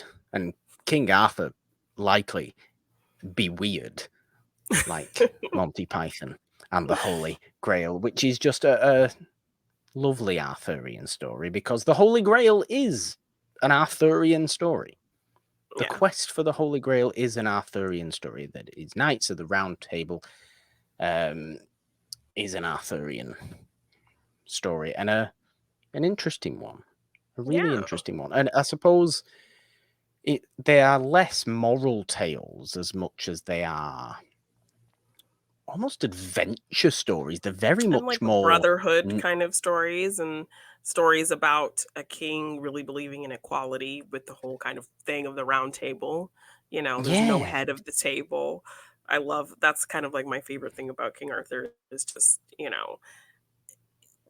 kings of that era, you're not hearing the best things about them being noble rulers or fair rulers or being very selfish and egotistical and all of these things. And then when you hear about the King Arthur story about him creating this round table so that everyone was an equal and no one was head of anything, even though he was the king, he put himself on this equal level. I think you can hear that right off the bat and kind of know what type of king he was and what type of person he was. well, So, this comes into play in the fact this is why people think King Arthur actually did exist, and there's absolutely no yeah, proof that King Arthur ever actually yeah. existed. If he did, at that time, Britain, and this is where my historical interest comes in, because I Yeah. am particularly a fan of Britain before it was, England, or England before it was England, should we say? In the times of the Saxons and the Saxon invasion and things like that, the Celts and the Britons fighting against the invading Saxons, and King Arthur was a Briton. So really, he was either Welsh or from the far southwest of England, right? Okay. So Mhm. he may have been Welsh. King Arthur may have spoken with a Welsh accent, because Welsh people are Brittonic, because the Saxons could never invade Wales, or what is modern day Wales. Yeah. That was just the land of the Britons. So when people say like Britain at that time, and this is 1500 years ago, if King Arthur did exist, he's said to have existed in the late 5th century and early 6th century. Okay. So this is like around the year 500. Okay. Which is very early. Very, very early Saxon Britain, because the fall of the Roman Empire is in the 400s. So it's very early Saxon Britain. It's before Christianity came to Britain in 595. So it's really very much Celtic people, pagan people, all that kind of stuff's very, very interesting to me. And yes, okay, my fondness for Saxon history may come a little bit later on. Alfred the Great, Ethelstan, Ethelred the Unready, that kind of thing. Yeah. Sure. Around 800, 900 AD. But I still find this kind of stuff interesting. And King Arthur just as a warrior, somebody fighting off invaders and creating this team. Nobody knows where Camelot may have been. There are several scholars who think it may have been in several different locations, but we can't say for sure. What I can say for sure is that I've seen the round table that was created by Henry VIII in honor of King Arthur. Oh, okay. That's in Winchester. I've seen it's in an old great hall of Winchester Castle. That's barely a castle anymore. It's literally just kind of a hall. Yeah. But at the far end is this huge round table hung up that was made for a tourney that Henry VIII had in Winchester. I think it was Henry VIII. It was Henry VIII had in Winchester in honor of King Arthur, because the Arthurian legend is not a new thing. It's been around. No, it's been around. Yeah. For 1,000 years. Well, I would say like a Troy equivalent to film of King Arthur. There's a Clive Owen version that is definitely feels very grounded in some sort of history and reality. You also have Excalibur, from 1981, that is a great version of King Arthur. No Arthurian movie beats Monty Python and the Holy Grail, though it just doesn't. The Sword in the Stone, that's the origin of King Arthur. Sword in the Stone, the Lady in the Lake, let's bring up Excalibur, pull the sword from the stone. You can go and watch Disney's The Sword in the Stone. Great King Arthur movie. Great King Arthur movie. And Merlin's involved. You get your little bit of magic. But, you can even go and watch The Green Knight, which is Arthurian. King Arthur is in that movie, but it's about King Arthur's nephew Gawain and his quest to fulfill his destiny, or his need to actually have a story to tell of his life. Because the rest of the Knights of the Round Table have all these fun stories they can tell, and he doesn't have any. So he goes on this quest, and the Green Knight comes, and it's a great movie. It's a great movie. But King Arthur is Britain's most famous legend. Okay. And some people, too many people, still thinks he actually exists. Or, I mean, if you're from my generation, you could watch a kid in King Arthur's court. Sure. Why not? Why not do that, Jeannine? Yeah, do it. What is your last myth you would like to bring up? Mine is just to give a Greek villain a little bit of redemption, because I don't know if a lot of people are aware of her full story. They kind of just know her as this most famous Grecian beast / monster. And that is Medusa's story. Very interesting kind of origins for her. That it's Clash of the Titans all over again. Yes, I mean, most depictions of her are just of her in her final monstrous form with snakes for hair and turning men to stone with her eyes and chopping her head off and using her head to like kill other things. Yes. But Medusa was a beautiful woman. She was born from two sea gods, but she was born human. And she devoted herself to being a priestess of Athena's temple. She had great beauty, she had beautiful hair, and she had many suitors and men kind of want her and give her attention, but she was very dedicated and devoted to her priestess position of, believing and following Athena. But even Athena, the goddess herself, was very kind of jealous of all the male attention that she was getting.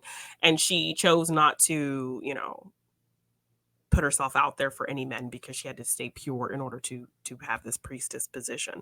And as she's walking by one day, Poseidon sees her. So who's not as great as his brother Zeus. Poseidon sees her and lusts after her and wants her, but she, ignores all his advances until the point where he gets very aggressive about it and decides he's going to have her whether she likes it or not. So he, goes to attack her. She runs to Athena's temple, hoping to find support and help from Athena and protection. But Athena does not protect her. Athena just does not do anything and lets Poseidon have his way with her. And as he's done, that's when Athena decides to appear and show herself and shame Medusa for, being desecrated in her temple, and blames Medusa. And that is when she turns her into this creature. So her beautiful hair that she was envious of, she turns it into these ugly snakes.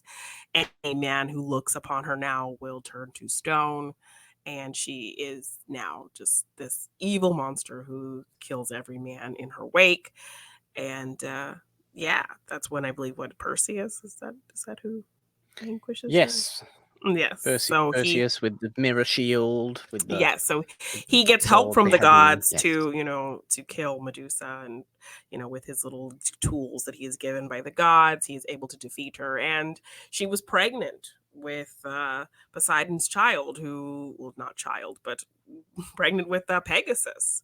So in some versions of the story, when he slices her neck to cut her head off, the Pegasus comes out of her, and that was what was put into her when Poseidon did his terribleness.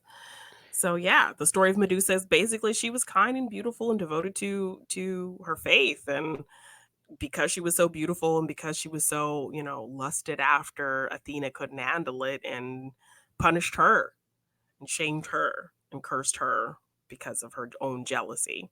So I don't know if people know too much about poor Medusa's story and just kind of see her as this crazy monster. But no, she was a beautiful woman who was devoted to faith, who was just cursed out of somebody else's terrible jealousy. So poor Medusa. When you look at it that way, the gods do not come off very nice at all. No, they're awful. We are too used to seeing it from Perseus's point of view. Yes. Far too used to seeing it from Perseus's point of view. Give me the actual Medusa story, because it's just jealousy from the gods, and they've just jealousy from Athena. Athena's just gone, I don't like you, curse, which the gods like to do anyway, don't they? The ultimate victim blaming, like really, really, really is. Yes, terrible. It's what sets off the chain of events that we have nowadays. With right?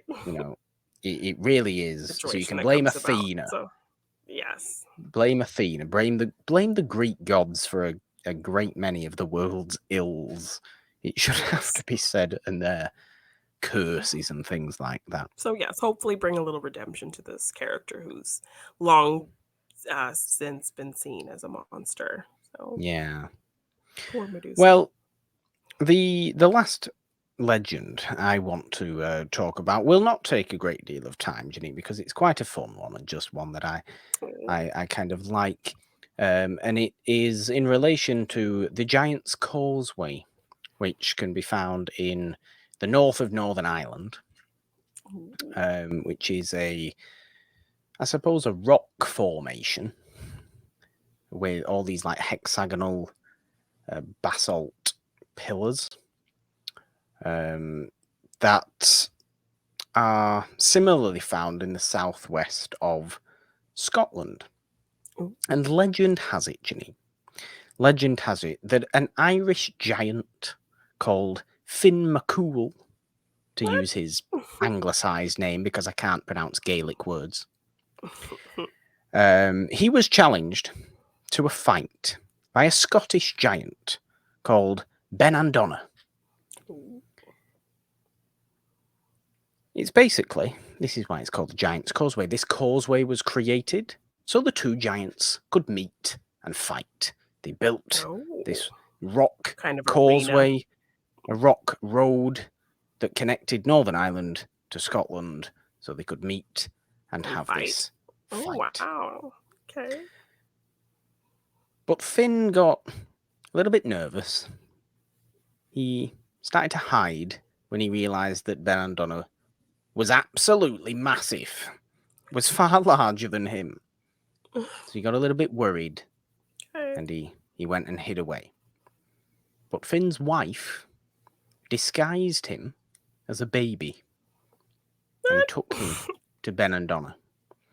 And Benandonna, the Scottish giant, got a little bit worried himself when he realised, oh my God, if this is Finn's child, how big must Finn be? He must be way bigger than me. I'm terrified. Oh my gosh. So what Benandonna then does is run away back to Scotland, destroying the entire causeway, which is why there's a little bit in Scotland, a little bit in Northern Ireland, because Benandonna fled away back up to Scotland, all because of a trick that was played by Finn and his wife. I like it's that. It's giants being stupid, and I like that. I just like that idea. Yeah. There's never a fight. There wasn't actually a fight, apparently. In some versions of the story, there was a fight, and that's how it was caused. That's the more aggressive version. You know, the big fight, and that's how it broke. Because the fight was so intense. No. But I prefer this giant running version. Away. Where giant was running away and destroys everything. I prefer Finn's wife coming up with a cunning plan to trick Benandonna, the Scottish giant, and having him run away in return. I like that. Destroying the entire causeway so Finn could never come after him because he was terrified. That's cute. I like that. That's a fun little legend from the British Isles as well. It has to be said. Well, there we go. Jeannine, I think it's time, finally, for our game of Zeus Be Weird, or Did Zeus Really Do That?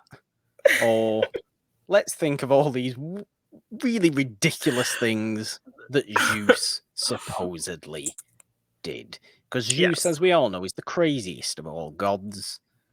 And as you will find out if you are not aware in the next 15 minutes or so, Zeus is absolutely extra on a completely another level. A completely different level to most people's version of being extra. Yeah. It's extreme. Jeannine, would you like to ask first, or should I? I don't think is there really any point in scoring this week's game? I don't think we can score this one because I think we might actually have some of the similar things in our. And I think we even formatted 15 minutes making fun of Zeus. Jeannine. Yes. Okay. Let's just do. I will go first. So my first question for you is: which animal did Zeus not disguise himself as in order to lay with or / kidnap human men and women?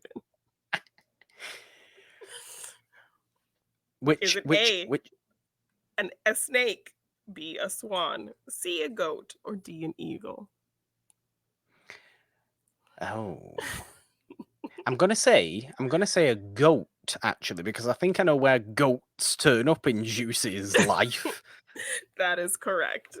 He did turn And himself into a snake to seduce several women. That's what I was alluding to with my Helen of Troy story. Lita, her mother, was actually seduced by a swan version of yes. Zeus, who now made Helen born of eggs, along with. Uh, Yeah, right. Like, Zeus transformed into a swan. Somehow Leda is perfectly kind of content with just sleeping with a swan and then yes, and laying birthing eggs, some which eggs. turned Yeah. into Helen of Troy. It doesn't make Yes. sense. And Castor and Pollux. Yes, yes. Yes, which is where we get those fabulous names from Face Off, if you weren't aware. It is. And Nick also the Cage and his brother. constellations that I was talking about Yes. before. So So there yes, we go. definitely was a swan. He was an eagle to seduce a man, I believe. Well, So Zeus did not discriminate on who he he did slept not. with. He certainly He did did not. not care. He did not care, Jeannine. Well, I have phrased my questions a little bit differently. They all come with a "Did Zeus really do that?" Okay. So, Jeannine, my first question is: Zeus promised his daughter to Hades without telling her mother, and that's why winter exists. Did Zeus really cause winter? I'm gonna say yes. Yes, yes, he did. Yes, he did, Jeannine. Zeus is the reason we have winter and failed harvests. Oh goodness. Because this is Persephone. This is Okay. Persephone, who Zeus promised to Hades.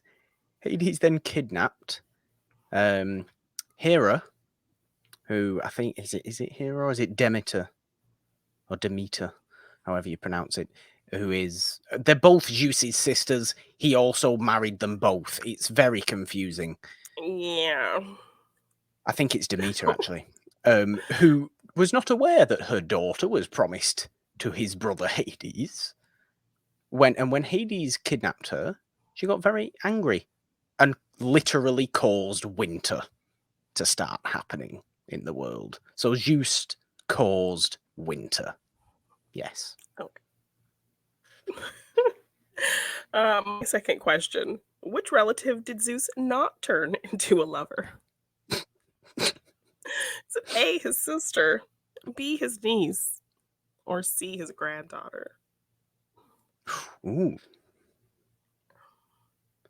Well, I'm surprised you didn't say. Well, actually, I'm not going to say that because this is something I have later on. Definitely his sisters, both of his sisters, he was the lovers of. I'm going to say granddaughter, Jeannine. It is his niece, actually. Oh, Zeus Yes. sleeping with his own granddaughter now. This is pleasant. Yes. I watched a whole video of like his whole lover's tree. It's yeah. And this guy was like, I could go on. The guy was like, I could go on and on, but I'm gonna stop here. Like he actually did like he did these fun like illustrations, like he did a whole like tree of You will really just confuse yourself. Yes. Jeannine, I actually think you may have this one, but I just like the way I've phrased this. So I believe you may have this one. Jeannine, Zeus didn't like human beings knowing about fire. So had the person responsible for telling them be eaten alive for eternity? Did Zeus really do that? Yes, he did, because that Yes, he leads into did. my next question. Which is? Which is, after Prometheus stole fire from Olympus, Zeus had him strapped down to a rock and had an eagle eat at which one of his organs daily, which would regrow, causing the torture to be infinite. So what body part did this eagle eat at daily? It was Prometheus's liver, I believe, Yes. Jeannine. Yes. Yes. Zeus does not like human beings knowing about fire. I was literally looking at a list of terrible things Zeus did, and one of them was he killed all humans. because they were annoying. It was literally one of the things on the list. Yeah, because it's the flood myth that I was talking about before. It's Noah's Ark, isn't it? It's the flood myth that Zeus created in Greek mythology because he was just. Humans. It's not quite as annoying.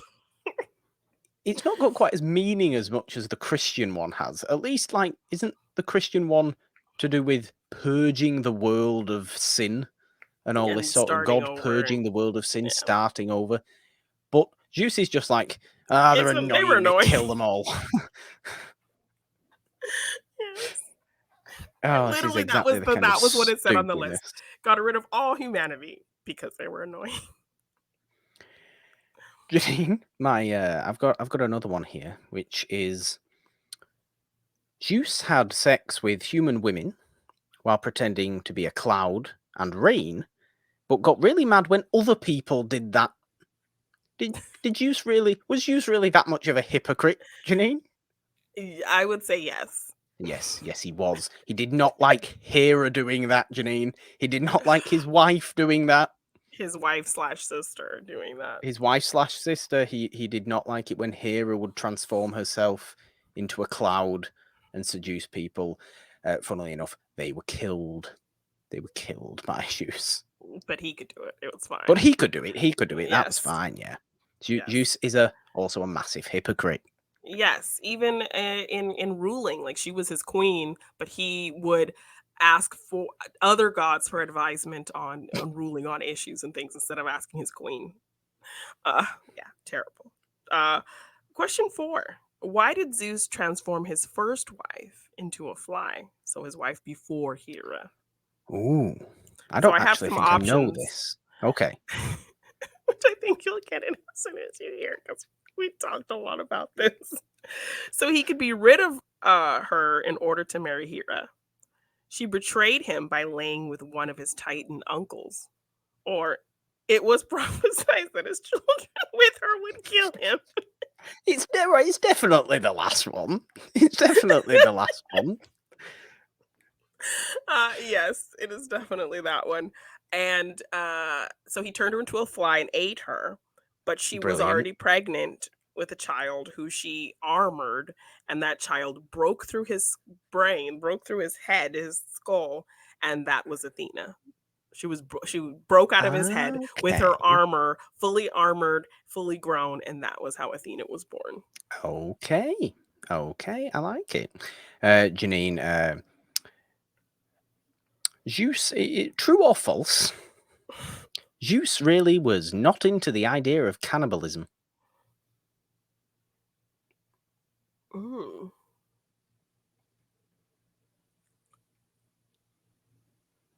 I mean, he ate his fly wife. His father committed. His father was a cannibal, and he didn't like that. So he did not like that. I'm gonna say no. He did not care for cannibalism. Jeannine, Zeus did not care for cannibalism at all because he did murder his own father because his own father tried eating them all. Yes. There's that one really. This is Roman actually. There's that one painting that's Saturn devouring his sons. If you've never seen the painting Saturn devouring his sons, please Google it now. It is the single most terrifying image you will ever see in your life. And it's essentially that because, that's Zeus's father, Kronos, who is a Titan. Yes. I want to say also ate his sons, apart from Zeus, because I think... Because Zeus... No, I know why Zeus... His wife tricked him and wrapped up a rock in a blanket and told him that was baby Zeus. So he ate the rock, and she had sent Zeus away to be raised on Earth. And he drank off of goat's teats and things. Yes, Zeus was raised by a goat. Yes. This is where the goat thing comes in. He grew up very vengeful, and he ended up giving his father some kind of poison to make him vomit up his siblings. Yes, and that's why they all came together and defeated the Titans. Brought the Titans out and had the Titans. Yes. Which were his uncles, by the way. And his father. Yes. It's my final question. How did Zeus... I actually have a couple more. I couldn't stop myself. How did Zeus trick Pandora into unleashing a curse onto humanity? So he tricked her.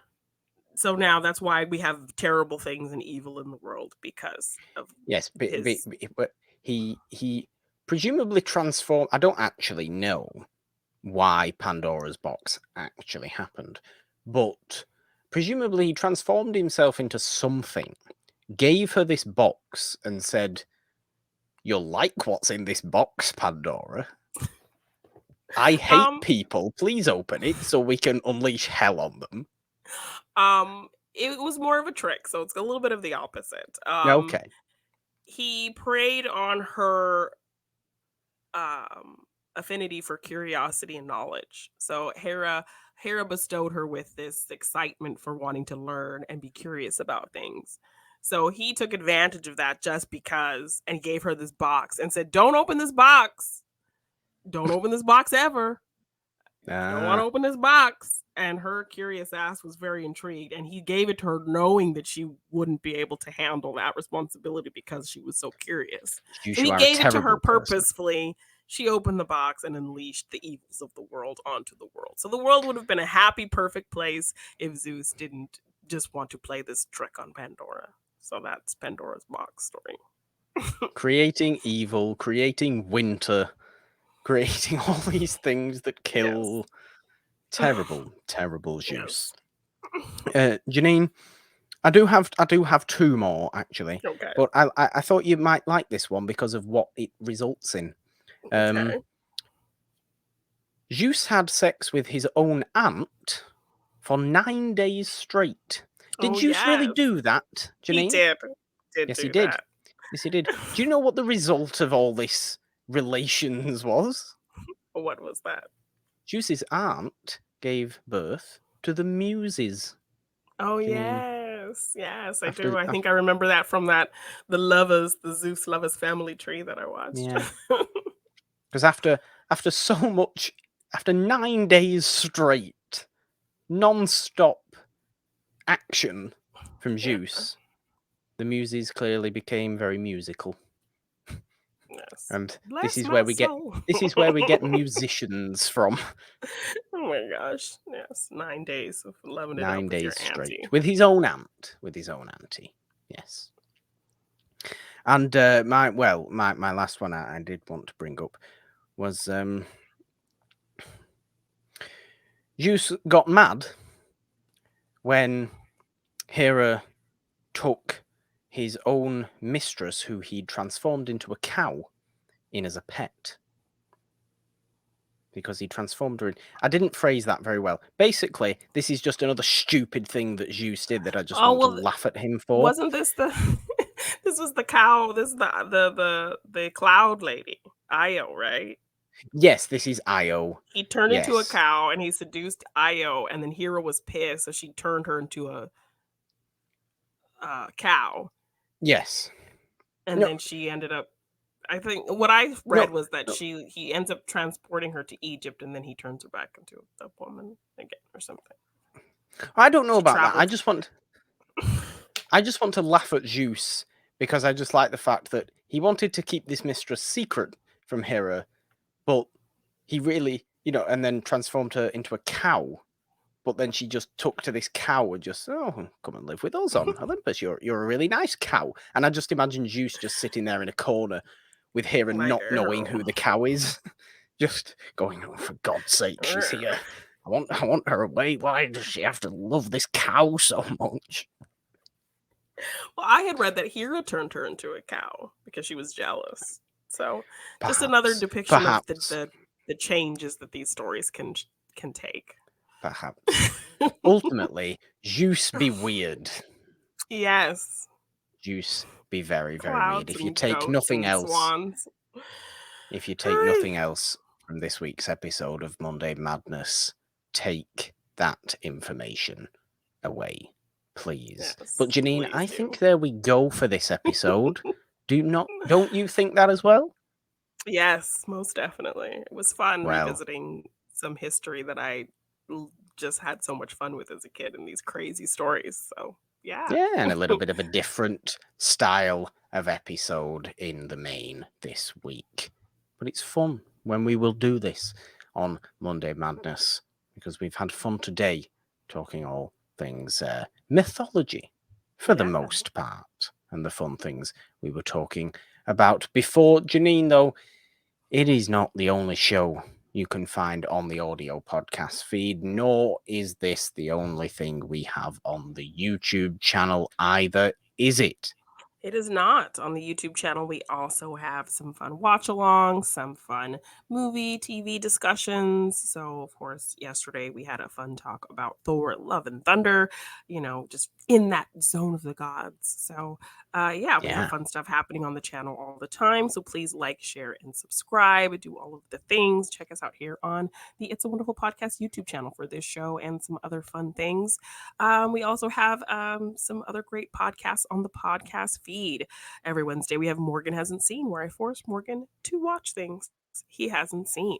Right now, we are talking courtroom movies. So we're having a good time with that. We really are. Yes. And of course, every Friday we have the main show, It's a Wonderful Podcast, where we give love to those classic films.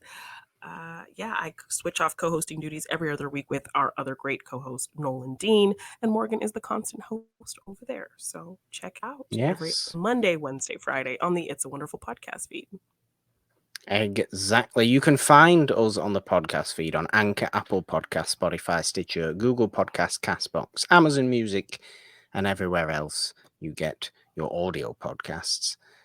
As Jeannine said, please subscribe to this YouTube channel. Ding your notification bells if you are watching Monday Madness in full, glorious video format, which you may not be, but we appreciate either way you listen to this show, because we enjoy doing this show regardless, Jeannine, regardless.